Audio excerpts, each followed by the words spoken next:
जय हिंद साथियों। आज के इस वीडियोस में मिलते हैं आरडीएफ के अनुप्रयोग के बारे में, जिसमें त्रिभुज का क्षेत्रफल ज्ञात करते हैं और दो बिंदुओं की बीच की दूरी ज्ञात करते हैं, वो भी डिटरमिनेंट की सहायता से। ठीक है, तो आइए हम चलते हैं और अपने इस लेक्चर को आगे बढ़ाते हैं। कल की एक मिस्टेकिंग हो गई थी भाई कि हमने आरडीएफ को, जो चैप्टर चल रहा था अपना, जिसमें प्रगुण हम लोग यूज करते हैं, उसका हमने एक्सरसाइज डालना भूल गया। क्या करोगे, अभी नए नए हैं, क्योंकि हर चीजों का ध्यान नहीं आ पाता है, कुछ कुछ चीजें छूट जाती हैं, जिसके लिए मुझे बहुत दुख है कि मैं गलतियां कर देता हूँ। So sorry. आइए आज की इस टॉपिक में हम पढ़ते हैं सारडीय के अनुप्रयोग में। पहला पढ़ेंगे त्रिभुज का क्षेत्रफल। ठीक है, पहला क्या पढ़ेंगे भाई? त्रिभुज का क्षेत्रफल। त्रिभुज का क्षेत्रफल।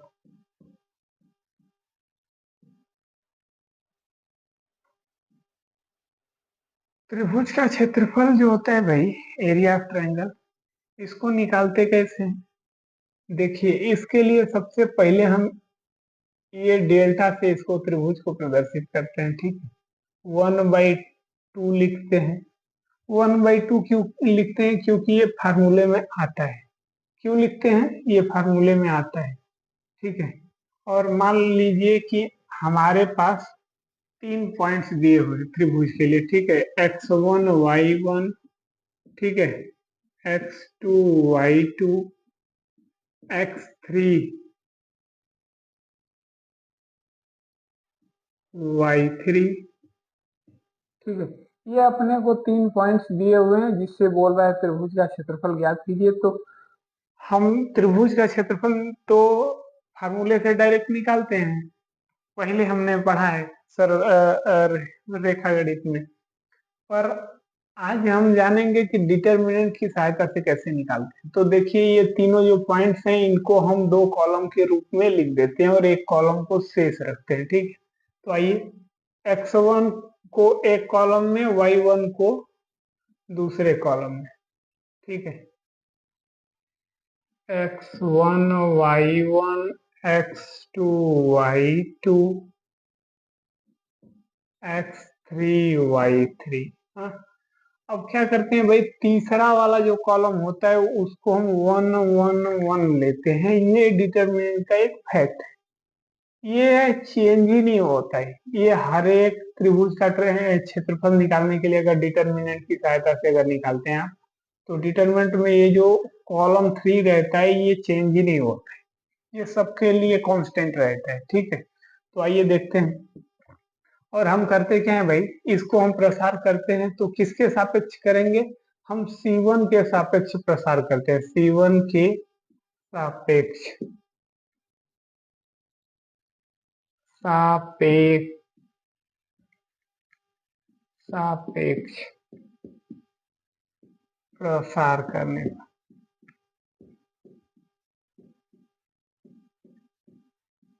ठीक है, C1 के सापेक्ष अगर प्रसार हम करते हैं भाई, तो देखिए क्या होता है, 1/2 तो यस का तस रहेगा।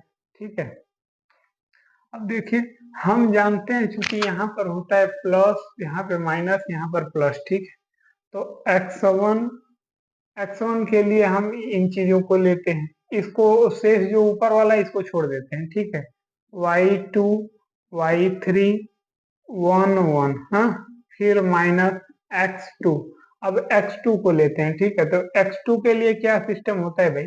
x2 के लिए होता है कि हम इसको लेंगे और इसको छोड़ देंगे, ये जो दो ऊपर वाला है इसको इसके साथ लेते हैं, y1 1 y3 1। हाँ, फिर भाई देखिए, फिर क्या होता है कि हम ये x3 को लेते हैं। ठीक है, x3 को लेते हैं, यहाँ पे प्लस साइन लगाते हैं, क्योंकि अपने को प्रसार करते टाइम हमको पता है प्लस माइनस प्लस के रूप में चलता है। ठीक है, ये 3 है, तो हो जाएगा x3 के लिए होगा भाई, ये कॉलम ये पंक्ति छोड़ देते हैं, इसको लेते हैं। ठीक है, y1 y2 1 हाँ। अब देखिए हम इसका अब मल्टीप्लाई कराते हैं 1/2, ठीक है। अब देखिए x1 तो जिसका तस रहेगा, हम जानते हैं कि जब ऐसे डिटरमिनेंट में ले लेते हैं अवयव को, तो जो नीचे आती है जो तीर, ऊपर से जब नीचे आते हैं तो प्लस लेते हैं और नीचे से ऊपर जब जाते हैं तो माइनस साइन के साथ लेते हैं, ठीक है। तो ये हो जाएगा y2 माइनस y3, हाँ। अब उसी प्रकार से x2 ये हो जाएगा y1, ठीक है। ये हो जाएगा y3, हाँ। फिर x3 ये हो जाएगा y1 माइनस y2, हाँ, ठीक है। यही होता है अपने त्रिभुज का क्षेत्रफल ज्ञात करने के लिए।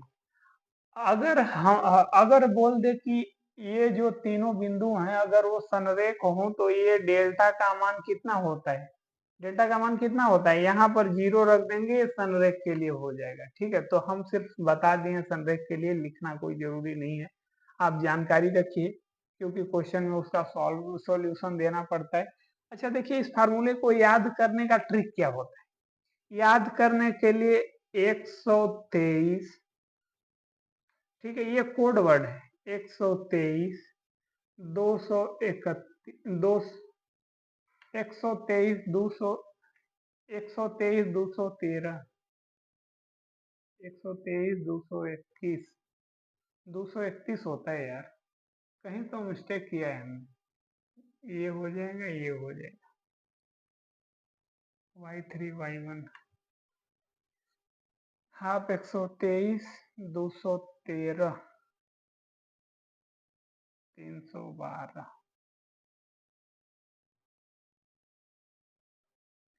ऐसे ही याद कर लो, फार्मूला एक बार मैच करने दे, कहीं मिस्टेकिंग तो नहीं है ना। x2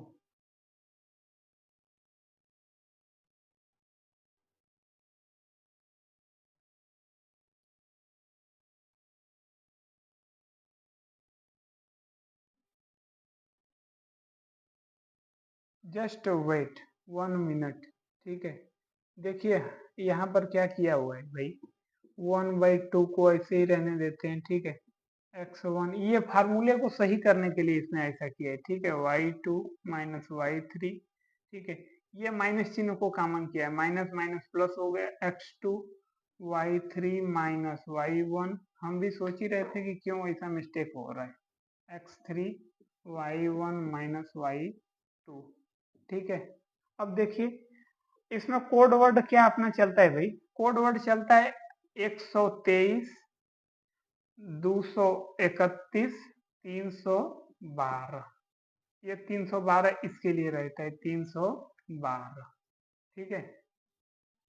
अब जो इसमें पहला वाला रहता है उसको हम x के लिए लेते हैं, इसमें इसमें और इसमें तीनों में जो पहला अंक रहता है उसको x के लिए लेते हैं, बाकी सब y के लिए लेते हैं, लेकिन इनके बीच में निगेटिव साइन लेते हैं, क्या लेते हैं, निगेटिव साइन, अपना फार्मूला बन जाता है और फ्रंट पर 1/2 लगा देते हैं। तो फार्मूले को याद करने की विशेष जरूरत नहीं, सिर्फ ट्रिक को याद किया जाए, फार्मूला अपने से याद होता है, फार्मूला कोई बड़ी बात नहीं है। देखो भोजपुरी में एक ठो कहावत है कि कहा जाता है कि अगर क्लासिकल पढ़वैया है, ठीक है, अगर क्लासिकल पढ़वैया यानी थोड़ा इंटेलिजेंटता को अगर अपने प्रदर्शित करता है बंदा, तो 20 घंटे पढ़ाई करने की कोई जरूरत, वो 5 घंटे ही पढ़ाई करेगा तो अपनी कवर कर लेता, और नहीं तो गदहा है ससुरा, तो दिनवा भर पढ़ेगा लेकिन उसका कुछ फर्क नहीं पड़ने वाला है। तो आप गधों की श्रेणी में ना जाएं, कोशिश करिए कि कम से कम टाइम में ज्यादा से ज्यादा कंटेंट को लिया जाए, ठीक है। तो आइए इसको छोड़ते हैं, अब हम आगे देखते हैं दो बिंदुओं को कैसे वो करते हैं, ठीक है। इसे हम इरेज करते हैं,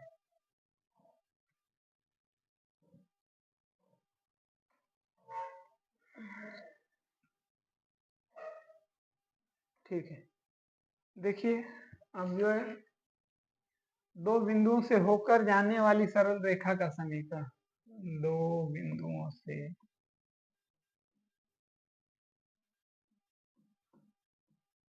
से होकर जाने वाली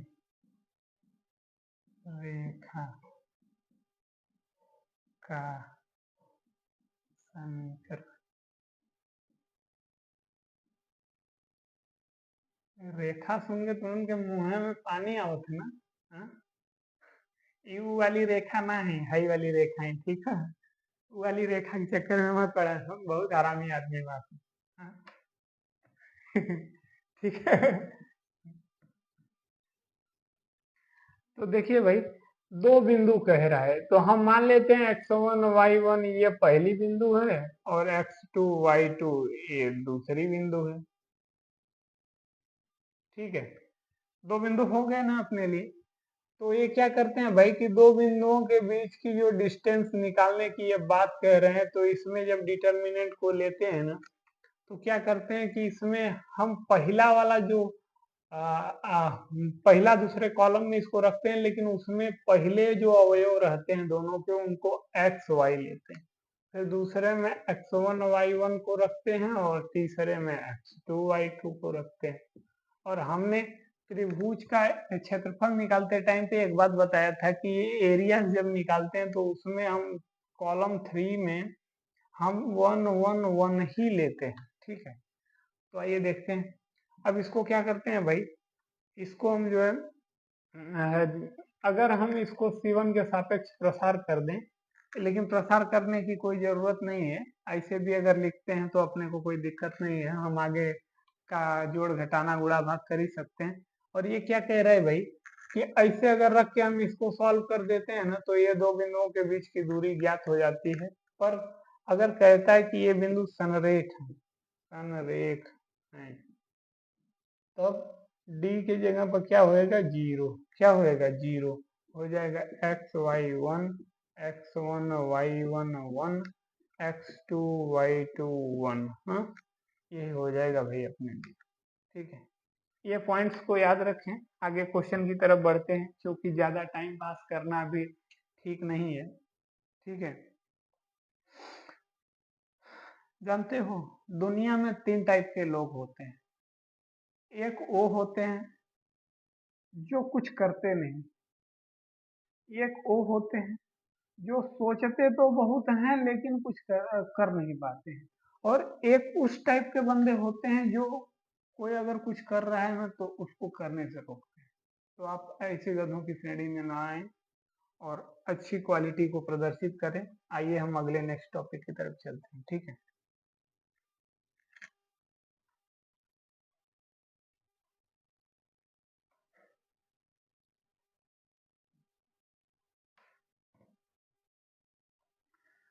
क्या है भाई, अब हम क्वेश्चन को सॉल्व करते हैं। ठीक है, हम क्वेश्चन को लेते हैं। ठीक है, अपना पहला क्वेश्चन है भाई कि इसमें 3 बिंदु दिए हुए हैं। क्या है, 3 पॉइंट्स दिए हुए हैं। 3 पॉइंट्स क्या है, 2 7 1 1 2 7 1 1 10 8। हाँ, ये पॉइंट्स दिए हुए हैं और ये कह रहा है त्रिभुज का क्षेत्रफल फाइंड कीजिए। ठीक है, त्रिभुज का क्षेत्रफल ज्ञात कीजिए। ठीक है, तो हम जानते हैं भाई, हमने एक ट्रिक बताया था फार्मूले के लिए, 1/2। ठीक है, पहले रख देते हैं। ठीक है, और क्या है, हमको डिटरमिनेंट की सहायता से निकालना है, तो हम क्या करेंगे, पहले पॉइंट्स को लिखते हैं सब, 1 1 10 8। हाँ, दो कॉलम में, तीसरे वाले कॉलम में 1 1 1 लेते हैं। ठीक है, अब हम क्या करते हैं भाई कि R1 के सापेक्ष प्रसार कर देते हैं, सापेक्ष प्रसार करने का।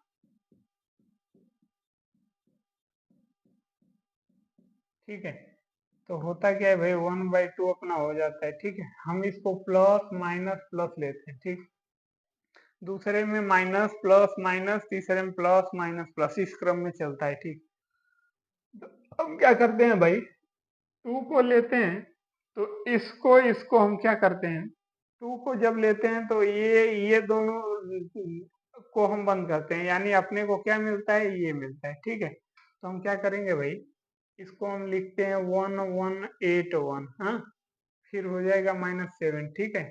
-7 को लेते हैं, -7 क्यों हो जाएगा, क्योंकि अगला क्रम है, इनकर काम खत्म होगा, अब इनकर बाकी। तो इनके लिए क्या करते हैं भाई, इनको इनको छोड़ देते हैं, ठीक है, ये और ये लेते हैं हम, तो हो जाएगा 110 11, हाँ। फिर उसके बाद क्या है भाई, इसके बाद चलती है सिस्टम +1 के लिए, +1, ठीक है। +1 के लिए इतना लेते हैं भाई, ये डब्बे की चीज ले लेते हैं, 110 18, हाँ। आइए आगे बढ़ते हैं, क्षेत्रफल को डेल्टा से प्रदर्शित करते हैं त्रिभुज के लिए, ठीक है। हो जाएगा अपना, क्या होएगा भाई, 2, इसका मल्टीप्लाई इसमें 1, ये -8, -8 क्यों होगा, क्योंकि नीचे से ऊपर जब मल्टीप्लाई होता है तो माइनस होता है, ठीक है। 1 -10 +8 -10, ठीक है, नो प्रॉब्लम। 1/2, ये हो जाएगा 2 इंटू -7 -9 +1 इंटू -2, ओके। अब देखिए भाई, 1/2 -14 माइनस माइनस प्लस 9 7 63 -2, ओके। अब देखिए, ये 2 जाएगा 61 हो जाएगा, ठीक है। एक काम करते हैं, 14 दो कितना होता है, ये 16 होता है, ठीक है। 1/2 -16 +63, ठीक है। अब देखिए, आगे बढ़ते हैं भाई, त्रिभुज का क्षेत्रफल 1/2, ठीक है। ये हो जाएगा 13 में से 6 गया 7, और ये 5 में से 1 गया 4, 47, हाँ। अब ये होएगा 23.5, इतना आएगा, वर्ग इकाई या वर्ग मात्रक, कुछ भी लिखते हैं, मात्रक, ठीक है। तो ये रहा अपने क्वेश्चन का सॉल्यूशन, ध्यान से देख लीजिए, ठीक है। ये नीचे का अगर बोर्ड में अच्छे से नहीं दिख रहा होगा तो एक लाइन को तो अपने से भी कैलकुलेट कर सकते हो, तो आप इसे देख लीजिए, बाकी के नेक्स्ट क्वेश्चन की ओर बढ़ते हैं, ठीक है। पवन सिंह को जानते हो, पवन सिंह कौन है, बिहार का गायक कलाकार, जो कुछ भी कह लो, आर्टिस्ट, ठीक है, हीरो भोजपुरी इंडस्ट्रीज के, ठीक है। वो कहता है कि हम गुलामी तोहरा जैसन फुजहड़ियन के ना करेला, हम गुलामी खाली अपना माई बाप के करें, ठीक है। फुजहड़िया के चक्कर में मत पड़ो, बर्बाद हो जाओगे, ठीक है। क्वेश्चन नंबर 2 की तरफ चलते हैं, ठीक है।